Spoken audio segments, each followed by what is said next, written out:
जीवन में हर व्यक्ति सफल बनना चाहता है, लेकिन सफल बनने के लिए आपको अच्छे विचारों को अपनाने की जरूरत है। महात्मा गौतम बुद्ध के उपदेशों से आपके जीवन में सकारात्मक बदलाव आते हैं और इससे आपका जीवन बदल जाता है। यही कारण है कि बुद्ध के विचारों को सुखी जीवन का सूत्र कहा जाता है। सफल बनने के लिए हर व्यक्ति का अपना एक लक्ष्य पहले से ही निर्धारित होता है और वो उसी के अनुरूप काम करता है। लेकिन कई बार ऐसा होता है कि आप जो बनना चाहते हैं वैसा नहीं बन पाते हैं। कुछ लोग इसे लेकर यह मान लेते हैं कि शायद उनकी किस्मत में ही यही लिखा होगा, तो वहीं कुछ लोग अपनी किस्मत को खराब कहने लगते हैं और कुछ लोग यह मानकर संतुष्ट हो जाते हैं कि शायद वो इसे डिजर्व ही नहीं करते थे। लेकिन इसका असली कारण कुछ और ही होता है।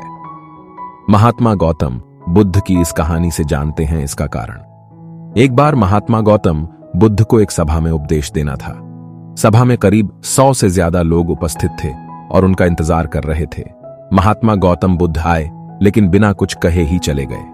महात्मा बुद्ध का ऐसा व्यवहार देख सभी हैरान रह गए, लेकिन किसी ने उनसे कुछ कहा नहीं। अगले दिन फिर से सभा का आयोजन हुआ, लेकिन आज सभा में उपस्थित लोगों की संख्या घटकर 80 हो गई। आज भी महात्मा बुद्ध ने ऐसा ही किया। वे सभा में आए, लेकिन बिना कुछ बोले चले गए। आज भी लोग हैरान हुए, लेकिन महात्मा बुद्ध से किसी ने कुछ कहा नहीं।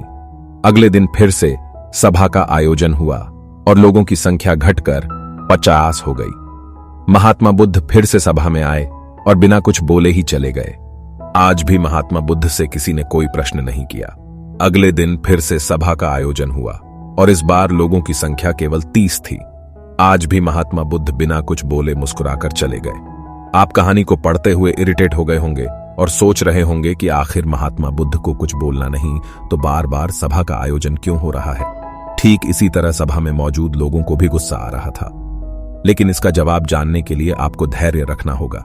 अगले दिन फिर से सभा का आयोजन और आज सभा में केवल 15 लोग ही उपस्थित रहे। लेकिन आज महात्मा गौतम बुद्ध ने अपना स्थान ग्रहण कर लिया और उपदेश देने के लिए बैठ गए। महात्मा बुद्ध ने जिन 15 लोगों को उपदेश दिए वे उनके भिक्षु बन गए और इन लोगों ने आगे चलकर बुद्ध के ज्ञान को अलग अलग दिशाओं में फैलाया। एक बार इन लोगों ने बुद्ध से प्रश्न किया कि सभा का आयोजन होने के बावजूद भी आप क्यों कई दिनों तक बिना बोले ही चले जाते थे।